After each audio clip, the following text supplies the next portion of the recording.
नमस्कार दोस्तों, स्वागत है आपका आपके अपने इस YouTube platform Indrapal Singh English academy. दोस्तों, इससे पिछली वीडियो में हमने आपको फॉर्म्स ऑफ पोइट्री के अंतर्गत इलेजी को एक्सप्लेन किया था पूरा डिटेल से, और उससे पिछली वीडियो में हमने पीरियड्स ऑफ इंग्लिश लिटरेचर को कवर किया था। दोस्तों, आज की इस वीडियो में हम कवर करने वाले हैं स्पेशल यूपी टीजीटी और पीजीटी के लिए पूछे जाने वाले बार बार रिपीट होने वाले जो क्वेश्चन हैं, वो फॉर्म्स ऑफ पोइट्री से बहुत सारे क्वेश्चन बनते हैं। और एक बात सुनना दोस्तों, ये तो पक्का है कि इस बार जो न्यू टीजीटी और पीजीटी की आने वाली जो अपकमिंग वैकेंसी है, उसमें सिलेबस और पैटर्न बदलेगा। लेकिन ये भी सत्य है कि जो अगर हम स्पेशल इंग्लिश सब्जेक्ट की यदि हम बात करें, तो इसमें कुछ चीज़ें ऐसी हैं दोस्तों जो हमेशा आपकी बेसिकली रहती हैं, जैसे कि लिटरेरी फॉर्म्स हो गए और forms of poetry, periods of English literature and history of English literature. तो आज हमने एक ऐसा टॉपिक लिया है लिरिक, क्योंकि फॉर्म्स ऑफ पोइट्री के अंतर्गत जो हमारे इलेजी, लिरिक, ऑड और सोनेट होते हैं पर्सनल सब्जेक्टिव पोइट्री में, पहले हम इसको कवर कर रहे हैं। तो आज हम पढ़ेंगे लिरिक। लिरिक किस प्रकार की पोएम होती है, कैसा होता है, इसके अंतर्गत डेफिनीशन क्या होती है और इसकी ओरिजिन कैसे हुई, एंड मेजर लिरिक पोइट्स, ये सारी की सारी चीज़ें आज हम कवर करने वाले हैं अपनी इस वीडियो में। अगर हम इसकी डेफिनेशन की बात करें, definition of lyric, a lyric is a short poem. Lyric जो है एक शॉर्ट पोएम होती है दैट एक्सप्रेसेस, जो व्यक्त करती है the personal feelings, emotions, thought and mood off poet. Lyric जो है एक छोटी पोएम होती है और जो कि हमारे खुद के पोएट के खुद के पर्सनल फीलिंग्स, उसकी इमोशंस, थॉट्स और मूड को जो है ये एक्सप्रेस करने का काम करती है। सिंपल डेफिनेशन की यदि हम इसकी एक सिंपल डेफिनेशन देना चाहें, a lyric is a poem in which a poet expresses his personal emotions and feelings directly. Lyric एक इस प्रकार की पोएम होती है जिसमें जो पोएट है वो अपने खुद के इमोशन और अपनी फीलिंग्स को सीधे तौर पर ही अपनी पोएम में पेश कर देता है। आई होप आपको लिरिक की डेफिनेशन समझ में आई होगी। अब हम बात करते हैं दोस्तों इसके इम्पोर्टेंट फीचर्स की। अगर हम लिरिक के इम्पोर्टेंट फीचर्स की बात करें, नंबर फर्स्ट, ये जो है lyric expresses personal feelings and emotion. Number एक बात याद रखना कि जो लिरिक है ये पर्सनल फीलिंग्स और इमोशन को एक्सप्रेस करने का काम करती है। Number second, musical in quality, इसकी जो क्वालिटी है उसमें म्यूज़िकल यानी म्यूजिक जुड़ा हुआ है, कहीं ना कहीं इसका जो रिलेशन है वो म्यूजिक से है। इसको भी हम आगे अभी डिस्कस करेंगे कि ये लिरिक जो है वर्ड ये आया कैसे और किस प्रकार से ये आगे प्रचलन में रहा। Number third, usually short in length, यानी सामान्य रूप से यदि लिरिक की बात की जाए तो ये अगर इसकी लेंथ को देखा जाए तो ये छोटा होता है, यानी एक छोटी पोएम होती है। Number fourth, written in the first person, और हमेशा लिरिक जो होता है ये फर्स्ट पर्सन के रूप में लिखा जाता है, यानी जो लिखने वाला होता है वो अपने आप को यानी फर्स्ट पर्सन में आई को यहाँ पर जो है पेश करता है। Number fifth, deals with love, इसमें लव को डील किया जाता है, नेचर को डील किया जाता है दोस्तों, जॉय को डील किया जाता है, सोरो यानी दुख को डील किया जाता है, पैट्रियटिज्म यानी कि इसके अंदर जो है देशभक्ति को, स्पिरिचुअलिटी ETC, और इसके अंदर जो है आध्यात्मिकता को जो है प्रकट किया जाता है। आई होप आपको लिरिक की डेफिनेशन, इसके इम्पोर्टेंट फीचर्स बिल्कुल क्लियरली समझ में आए होंगे। अब हम आगे बढ़ते हैं दोस्तों और अब हम डिस्कस करते हैं ओरिजिन ऑफ लिरिक, यानी ये जो लिरिक वर्ड है ये कहाँ से आया, कैसे इसकी उत्पत्ति हुई। तो द वर्ड लिरिक, जो ये लिरिक वर्ड है, comes from the Greek word Lyra या लायर। एक ग्रीक वर्ड है, ग्रीक वर्ड था लायर, या फिर हम लायरा कह सकते हैं इसको। लायरा और लायर दोनों ही प्रचलन में था। तो आ म्यूज़िकल इंस्ट्रूमेंट, ये लायर जो है एक म्यूजिकल इंस्ट्रूमेंट होता था, यानी ग्रीक में इसको जो था जो संगीतकार या हम कह सकते हैं जो म्यूजिक से रिलेशन में रहने वाले लोग थे, वो लायर नामक एक इंस्ट्रूमेंट को बजाया करते थे। तो वहाँ से ये लिरिक शब्द जो है, इसकी उत्पत्ति वहाँ से हुई है। इन एंशियंट ग्रीस, यानी प्राचीन, यदि हम ग्रीस की बात करें, पोएम्स वर संग, जो पोएम होती थी वो गाई जाती थी। With the accompaniment of the lyre, यानी जो लायर जो इंस्ट्रूमेंट होता था उसके साथ में पोएम्स को गाया जाता था ग्रीस में, प्राचीन अगर हम ग्रीस की बात करें। देयरफॉर, इसीलिए such poems came to be known as lyrics. इस प्रकार की पोएम जो लायर यानी एक इक्विपमेंट की सहायता से गाई जाती थी उनको लिरिक कहा गया, इनको लिरिक्स नाम दिया गया। टीजीटी पीजीटी में इम्पोर्टेंट पॉइंट जो क्वेश्चन बनता है दोस्तों, जो बार बार देखा जाता है, वो क्वेश्चन है, यहाँ से पूछ लिया जाता है कि ये जो लिरिक वर्ड है ये कहाँ से आया है और इसकी ओरिजिन कहाँ से हुई है, किस भाषा से आया है। तो यहाँ पे याद रखना दोस्तों, the term lyric is derived from the Greek musical instrument lyre, यानी कि जो ये लिरिक वर्ड है इसकी जो उत्पत्ति हुई है ग्रीक में जो म्यूजिकल इंस्ट्रूमेंट होता था लायर, वहाँ से इसकी उत्पत्ति हुई है दोस्तों। वैसे अगर हम इसके और डीपली डिटेल में जाएं तो ऐसा भी माना जाता है कि जो लिरिक है, ये जो लायर जो वर्ड है हमारा जो ग्रीक से आया है, ये बाया लैटिन, यानी लैटिन भाषा के लायरिकस से होता हुआ आया है। यानी कि जो ग्रीक में जो वर्ड था लायर, तो उससे ये जो था जिसको लायरिकोस कहा गया, और लैटिन भाषा में इसको लायरिकस कहा गया, और फिर ये जो है इंग्लिश लिटरेचर इंग्लैंड में आते आते ये लिरिक शब्द में ये जो है चेंज हो गया। आई होप ये सारी चीज़ें आपके समझ में आ गई होंगी। अब हम आगे बढ़ते हैं दोस्तों। आगे हमारा डिस्कशन का पॉइंट है development of lyric poetry. Lyric poetry का विकास कैसे हुआ। तो नंबर 1 हम बात करते हैं ग्रीक लिरिक पोइट्स, यानी ग्रीक के लिरिक जो फेमस पोइट्स हैं वो कौन कौन से रहे हैं। तो नंबर 1 हैं सैफो नाम के एक पोइट रहे हैं ग्रीक में। यहाँ से क्वेश्चन बनता है दोस्तों, known as the 10th muse. याद रखना दोस्तों, जो सैफो हैं इनको ग्रीक में 10th म्यूज़ के नाम से भी जाना जाता है। ये म्यूज़ किसको कहते हैं दोस्तों, ये हम संगीत की देवी को म्यूज़ कहा जाता है। तो ये known as the 10th muse, इनको 10th म्यूज़ भी कहा गया है। एक बात याद रखना दोस्तों कि इस बार जो टीजीटी पीजीटी का जो एग्ज़ाम, अब जो ये नई परीक्षा होने वाली है, उम्मीद है कि जुलाई के मध्य यानी 15 जुलाई तक संभावित तिथि इस बार नोटिफिकेशन न्यू वैकेंसी के लिए हैं, आने की संभावना है पूरी। और एक अच्छी जो है एक वैकेंसी पोस्ट की संख्या यहाँ पर देखी जाएगी। समथिंग 23,000 कुछ पोस्ट हैं, यानी 24,000 के समथिंग ही हैं, जो कि टीजीटी पीजीटी की उम्मीद रखने वाले सभी दोस्तों के लिए, प्यारे भाई बहनों के लिए एक अच्छी उम्मीद है, एक रोशनी की किरण सामने नज़र आ रही है। तो दोस्तों मेरा ये सुझाव है आपसे कि आप दिल खोल के मेहनत करें।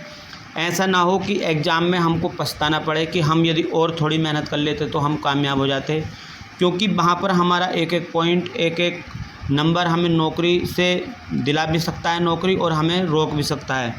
क्योंकि याद रखना, अभी जो हमारे साथ जो ये अभी एग्ज़ाम हुआ है 2022 वाली वैकेंसी का, तो यहाँ पर आपने देखा कि इंग्लिश का पेपर ये एक बड़ा ही गलत पेपर आयोग ने रखा, यानी इसमें जो था कुछ आउट ऑफ सिलेबस क्वेश्चन देखने को मिले। लगभग 30 to 40 क्वेश्चन जो थे यूजीसी नेट लेवल के रखे गए। तो दोस्तों इस बार जो हमें तैयारी करनी है, अपना प्रिपरेशन लेकर चलना है, तो हमें केवल टीजीटी वाले जो उम्मीदवार हैं उनको ना केवल टीजीटी के हिसाब से ही पढ़ना है, बल्कि उनको एक एडवांस लेवल में तैयारी करनी है, ताकि परीक्षा में यदि पेपर में कुछ कठिन क्वेश्चन भी पूछे जाएं तो आसानी से वो उनके आंसर दे पाएँ। आगे बढ़ते हैं दोस्तों। तो हम कहेंगे कि सैफो जो हैं, जो कि ग्रीक के लिरिक पोइट्स माने गए हैं, तो greatest female lyric poet of Greece, ये साफ़ो जो हैं, ये लेडी हैं, ये इनको जो है ग्रेटेस्ट फीमेल लिरिक पोइट भी कहा गया है ग्रीस का।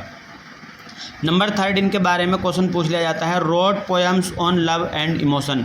पूछ लिया जाता है कि which type of poems Sappho write. Sappho ने किस प्रकार की पोएम लिखी थी, लिरिक पोएम। तो Sappho wrote poems on love and emotion, उन्होंने लव और इमोशन के ऊपर पोएम लिखी थी। नंबर 2 आप याद रखना, पिंडार का नाम आ जाता है, जिनका आपने सुना होगा सोनेट के अंदर की पिंडारिक ओड, वो ओड के अंदर सुना होगा, पिंडारिक ओड बड़े फेमस हैं, जो कि ये भी इन्हीं के नाम पर पड़े थे। तो पिंडार जो हैं फेमस फॉर विक्ट्री ओड्स, ये अपनी विक्ट्री ओड्स के लिए बहुत फेमस रहे हैं, और सेलिब्रेटेड एथलेटिक अचीवमेंट, और इन्होंने सेलिब्रेट एथलेटिक अचीवमेंट को भी सेलिब्रेट किया था। इसके बाद तीसरा नाम आ जाता है ग्रीक में जो लिरिक लिखने वाले हैं, एलकेसियस का नाम आ जाता है। एलकेसियस में ये थे road political and personal lyrics, इन्होंने पॉलिटिकल और पर्सनल लिरिक्स लिखी हैं। तो इनसे बस यही खासकर सैफो से क्वेश्चन बनते हैं, पिंडार से क्वेश्चन बन जाते हैं, और एलकेसियस से क्वेश्चन हमारे ग्रीक लिरिक पोइट्स के ऊपर बन जाते हैं। आई होप ये यहाँ तक का आपका पूरा क्लियर हुआ होगा। अब आगे बढ़ते हैं दोस्तों। तो अब हम बात करते हैं अपनी रिनेंसा लिरिक पोइट्स की, कि रिनेंसा में जो लिरिक पोइट्स रहे हैं, तो सबसे जो इम्पोर्टेंट, मोस्ट इम्पोर्टेंट जो नेम आता है दोस्तों, वो हैं सर थॉमस ब्यार्ड। मोस्ट इम्पोर्टेंट क्वेश्चन यहीं से बनता है। अगर आपके पास पेन हो, आपके पास कॉपी हो, तो आप यहाँ नोट कर लें। सर थॉमस ब्यार्ड जी बहुत ही इम्पोर्टेंट जो हैं माने गए हैं, प्रोमिनेंट फिगर हैं अपने समय के। रेनेसां में introduce the sonnet into English literature, इन्होंने ही लिटरेचर में सोनेट को इंट्रोड्यूस किया था, यहाँ से क्वेश्चन बनते हैं। और साथ ही साथ दूसरा काम किया था, रोट मैनी ब्यूटीफुल लिरिक्स, इन्होंने बहुत सारी सुंदर जो हैं लिरिक्स भी लिखी हैं। तो पहली बात तो आप याद रख लेना दोस्तों कि जो सर थॉमस ब्यार्ड हैं, रेनेसां में जो लिरिक पोइट्स माने जाते हैं, इन्होंने इंग्लिश लिटरेचर में सोनेट को इंट्रोड्यूस किया था। दूसरी बात, रोट मैनी ब्यूटीफुल लिरिक्स, और इन्होंने बहुत सारी सुंदर लिरिक्स लिखी हैं। दूसरा नाम आता है दोस्तों हेनरी होवार्ड का, जिनको अर्ल ऑफ सरे भी कहा जाता है। इन्होंने क्या किया था दोस्तों, डेवलप्ड इंग्लिश लिरिक पोइट्री, इन्होंने इंग्लिश लिरिक पोइट्री को विकसित किया था। हेनरी होवार्ड अर्ल ऑफ सरे के नाम से ये फेमस हैं दोस्तों, याद रखना। एक क्वेश्चन यहाँ से पूछ लेते हैं कि अर्ल ऑफ सरे किनको कहा जाता है, तो वो हैं हेनरी होवार्ड साहब।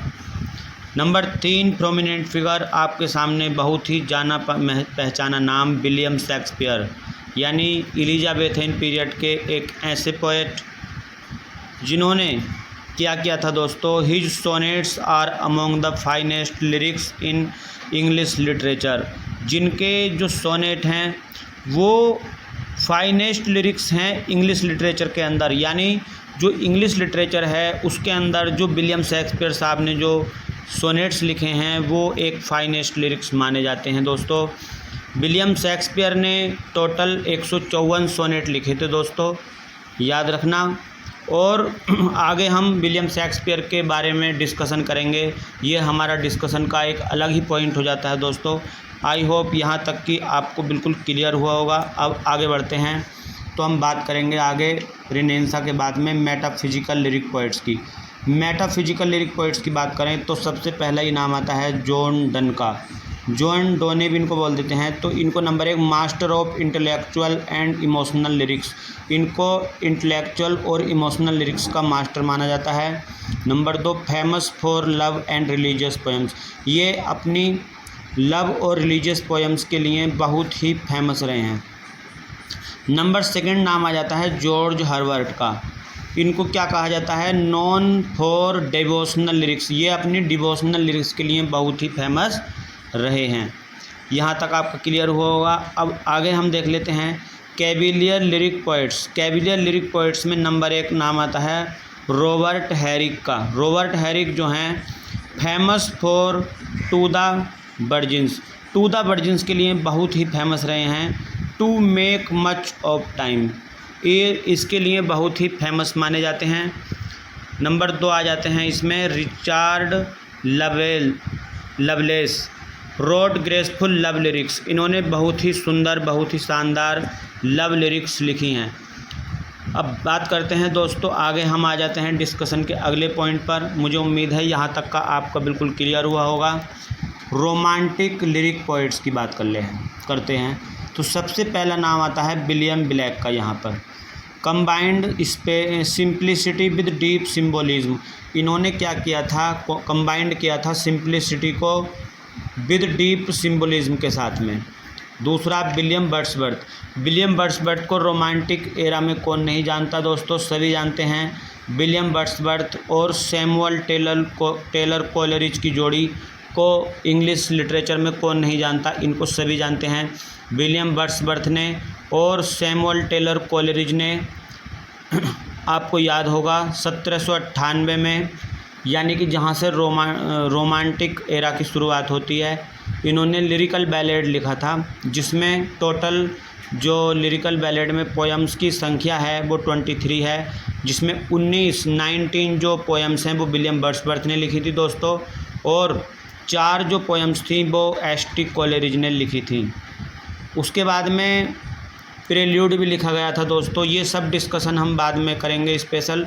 तो अब खासकर हम लिरिक की बात कर रहे हैं तो विलियम वर्ड्सवर्थ को पोएट ऑफ नेचर माना जाता है एंड ह्यूमन इमोशंस के लिए ये माने जाते हैं। Samuel Taylor Coleridge famous for imaginative lyrics, ये इमेजिनेटिव लिरिक्स के लिए बहुत ही फेमस माने जाते हैं। हालांकि एस.टी. कोलरिज ने खुद भी स्वीकार किया था कि विलियम वर्ड्सवर्थ से यदि मेरी तुलना की जाए तो मैं उनके सामने कुछ भी नहीं हूँ, यानी इन्होंने अपने आप को खुद ही विलियम वर्ड्सवर्थ के सामने बहुत ही छोटा आंका था। आगे बात करते हैं पी.बी. शैली की, जिनको पर्सी वाइस शैली भी कहा जाता है दोस्तों।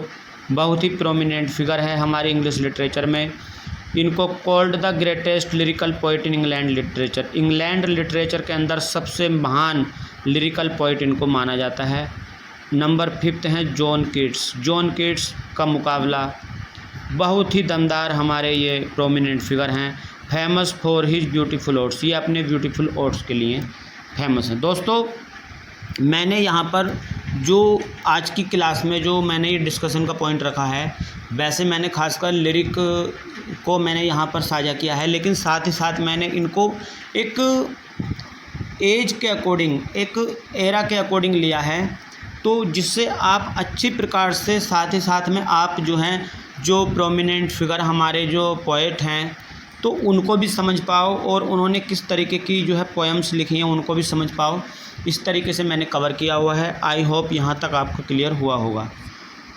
अब आगे चलते हैं दोस्तों, तो हमारा आता है Victorian lyric poets. Victorian lyric poets में नंबर 1 नाम आता है अल्फ्रेड लॉर्ड टेनिसन का। ग्रेटेस्ट विक्टोरियन लिरिक पोइट माने जाते हैं। फेमस वर्क से इनका इन मेमोरियम कब लिखा गया था, 1850 में, 1850 में लिखा गया था। और द लोटस एस्टर्स, इसके लिए ये फेमस माने जाते हैं, अल्फ्रेड लॉर्ड टेनिसन, ठीक। और पोएट्स लॉरेट भी ये रहे हैं। कब रहे थे ये हमें कमेंट बॉक्स में बताइए दोस्तों, आपके आंसर का हमें जो है वेट रहेगा। नंबर 2 आता है रॉबर्ट ब्राउनिंग। ये non for dramatic lyric and monologue, ये जाने जाते हैं ड्रामेटिक लिरिक्स और मोनोलॉग्स के लिए, रॉबर्ट ब्राउनिंग। नंबर 3 आते हैं मैथ्यू आर्नोल्ड। मैथ्यू आर्नोल्ड साहब फेमस हैं लिरिक के लिए। इन्होंने लिरिक लिखा था, बहुत ही फेमस लिरिक है, डोवर बीच। नंबर 4 आते हैं क्रिस्टिना रोसेटे। क्रिस्टिना रोसेटी को कौन नहीं जानता। Christina Rossetti wrote devotional and emotional lyrics, यानी इन्होंने डिवोशनल एंड इमोशनल लिरिक्स लिखे हैं। उसके बाद आते हैं दांते गैब्रियल रोसेटी। इन्होंने भी ये एक इम्पोर्टेंट विक्टोरियन लिरिक पोएट इनको माना जाता है दोस्तों। यहाँ तक आपका क्लियर हुआ होगा। आगे बढ़ते हैं दोस्तों, एक बार TGT PGT exam quick revision देख लेते हैं। 1 लाइनर फैक्ट्स जो मैंने पढ़ाया था, एक बार इसको हम देख लेते हैं शॉर्ट में। Lyric comes from the Greek word Lyra और लायर, ठीक। जो लिरिक है, लिरिक वर्ड, ये ग्रीक वर्ड लायरा या लायर से आया है।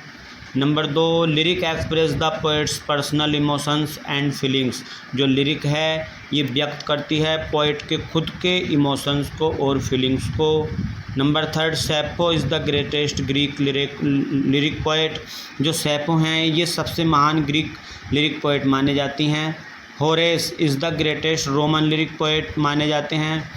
शैली is often called the greatest lyric poet in English literature. English literature में शैली को भी ग्रेटेस्ट लिरिक पोइट माना जाता है। Wordsworth is known as the poet of nature. Wordsworth को पोइट ऑफ नेचर यानी प्रकृति का कवि कहा जाता है। Keats is famous for his odes. और जो कीट्स हैं ये अपने ओड्स के लिए फेमस हैं, John Keats. Tennyson is the greatest Victorian lyric poet. और जो टेनिसन साहब हैं, अल्फ्रेड लॉर्ड टेनिसन, ये विक्टोरियन लिरिक पोइट माने जाते हैं। Dover Beach was written by Matthew Arnold. और जो डोवर बीच है ये मैथ्यू आर्नोल्ड के द्वारा लिखा गया। यहाँ तक आपको क्लियर हुआ होगा दोस्तों, ऐसी उम्मीद करता हूँ। आगे हम लास्ट में आपको 5 क्वेश्चन की एक सीरीज़ दे रहे हैं ताकि आप जान पाएँ कि हमने आज की इस सेशन में क्या सीखा दोस्तों। नंबर 1 है, from which Greek musical instrument is the term lyric derived. यानी जो लिरिक शब्द है ये किस वर्ड से आया, ग्रीक के म्यूज़िकल इंस्ट्रूमेंट से किस वर्ड से आया, तो ये लायर वर्ड से आया दोस्तों, जिसको लायर अभी हम कह देते हैं। ये लायर क्या था, ये म्यूज़िकल इंस्ट्रूमेंट था, कहाँ पर, ग्रीक। ठीक है दोस्तों। नंबर 2 है, who is famous as the greatest lyric poet in English literature. English literature में सबसे महान लिरिक पोइट किसको माना जाता है, तो वो है पी.वी. शैली साहब। नंबर 3 है, who is called the 10th muse of Greece. Greece का 10th म्यूज किसको माना जाता है, तो वो है सैफो। नंबर 4 है, who wrote Dover Beach. Dover Beach किसने लिखा, मैथ्यू आर्नोल्ड ने लिखा दोस्तों। क्लियर है आपका। Which romantic poet is famous for odes. और कौन से रोमांटिक पोइट जो हैं ओड्स के लिए फेमस हैं, वो हैं हमारे जॉन कीट्स। आपको ये सेशन, आज की क्लास कैसी लगी, आप हमें ज़रूर बताएं कमेंट्स बॉक्स में। चैनल को सब्सक्राइब करें, लाइक करें। Thanks for watching the video.